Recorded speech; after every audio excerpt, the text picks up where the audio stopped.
Y'all. My name is Jasmine Jones. I'm a licensed clinical social worker, and welcome to Black Girl, a Therapist in the Wild. How y'all doing today? So I just got back from the beach. So I thought I would talk to you guys about the difference between instincts versus anxiety. When it comes to instincts, we often call that a gut feeling, like something is warning us inside of ourselves that something is wrong. There's danger, coming to get us and things like that.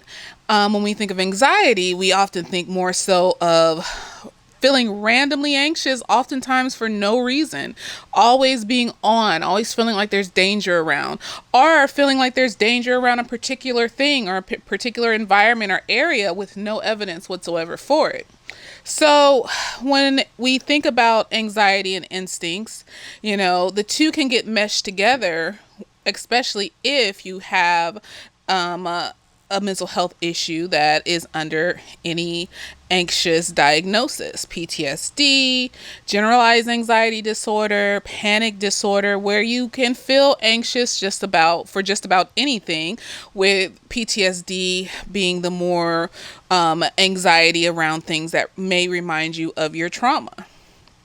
So it can get hard for those that have anxiety to really understand whether something is instinctual and it's your body system, your normal natural body system is warning you that there is danger around you, or if you're just once again randomly anxious over seemingly nothing. So a way to really tell, and that I like to use a lot with myself because I have anxiety, and I also, let my clients know, is that instincts, there's usually evidence for your instincts, versus anxiety. A lot of times there's no evidence for you to be anxious. So I'm going to give a couple of examples. So one for instincts. So let's say you're on a date with somebody and things are going great. But then all of a sudden, you start to feel an anxious feeling. You don't know why, you don't know where it came from, but you just feel like this off feeling about this person that you're on a date with, and you feel like there might be something wrong. Well, if you sit back for a second and ask yourself, is there any evidence that something's wrong? Well, let's look back at the date. It may have been going really well on the surface, but there were some key hints that, maybe this person isn't necessarily okay for you. So let's say it's a man and a woman, and the woman is feeling the instincts, the anxiety that suddenly is coming up around this man. So the first sign, if we look at the evidence, is that the guy doesn't want to meet in public, wants to meet at his house. But so you have to talk him into meeting in public and going on a date with you.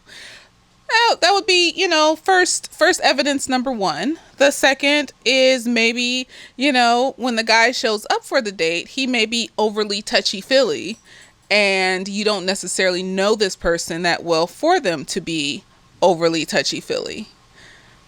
The third thing, strike three, is that for most of the date, the guy is talking about negative things, or talking about people in his life in negative ways, talking about his friends in a negative way, talking about past lovers and exes in a negative way. So so first and foremost, he doesn't want to meet in public. You have to talk him into that. Secondly, he's touchy-feely, and then you have to talk him down from, getting away from him a little bit so that you can just enjoy the date and get to know this person.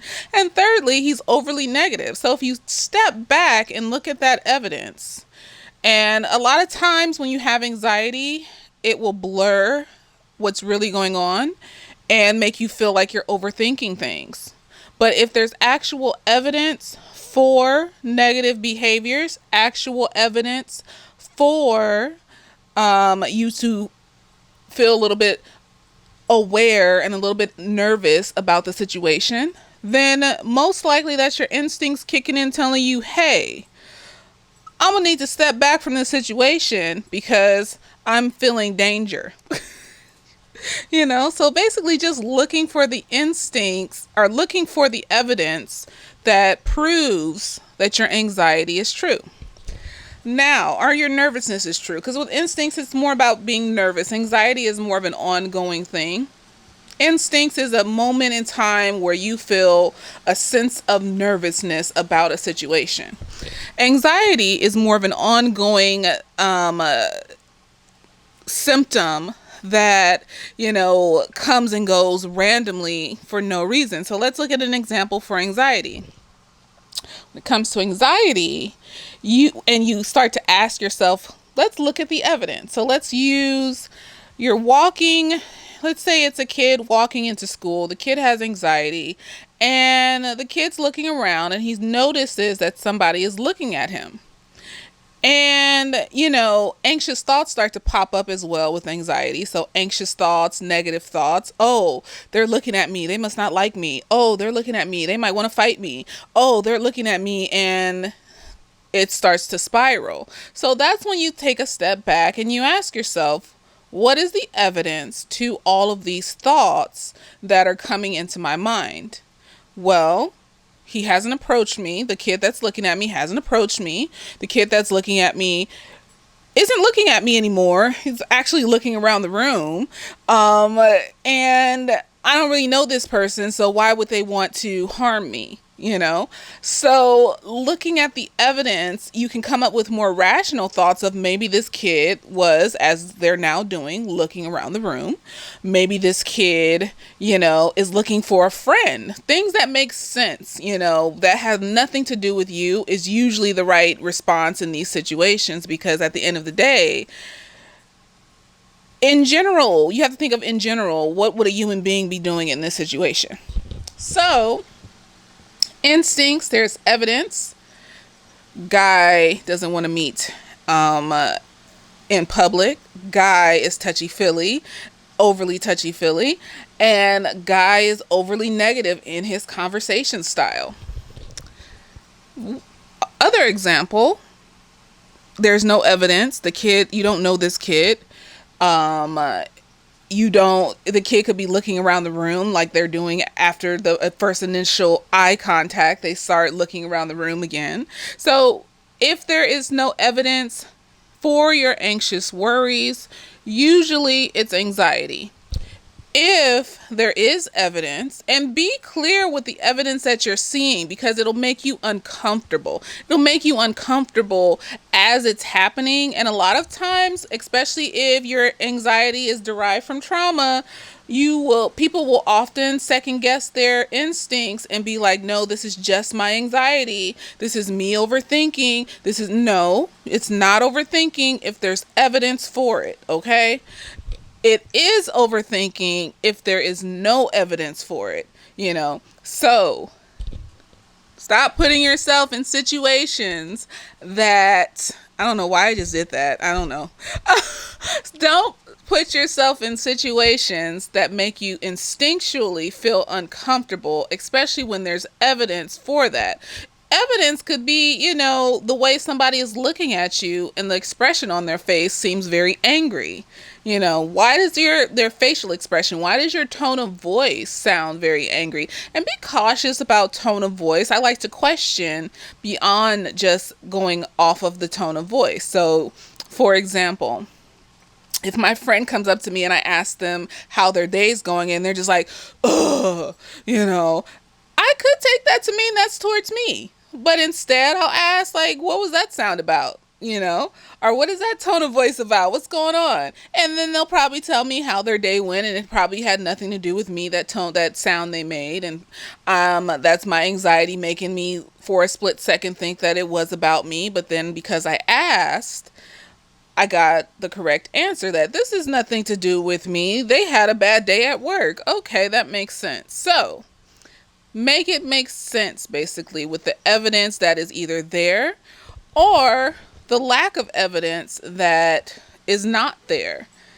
And I'm not saying 100% of the time, but pretty close to 100% of the time, there's usually evidence for instincts, okay? And then close to 100% of the time, there's usually a lack of evidence for anxiety. So I say, especially for anxiety, because, like, let's say you have stage fright and you're scared that you're going to, fall or trip or something like that when you go on the stage. Okay, if you think about it, have you ever fallen or tripped or anything like that when you were in front of people before? If you have, then what have you done to work on those things to help you get through? So remember the things that you've done to help you through those situations. So sometimes there can be evidence for the anxiety, but then you have to think through it and say, okay, but I've worked on this.